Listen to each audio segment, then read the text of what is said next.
কত মানুষ কত কষ্টে থাকে, যারা আমরা সুশীল সমাজে বসবাস করি, আমরা এইসব জানি না মানুষ কত কষ্টে আছে। সারাদিন শেষে যখন শরীর ক্লান্ত হয়ে আসে, ভোরবেলা সারা রাত্র গাড়ি চালাইছি, এখন ভোরবেলা ঘুমাই।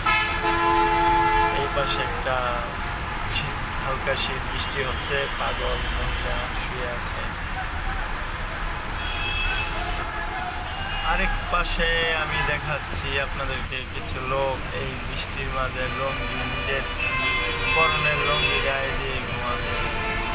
সারা রাত মেডিসিন খায়, পরে সারাদিন ঘুমায়।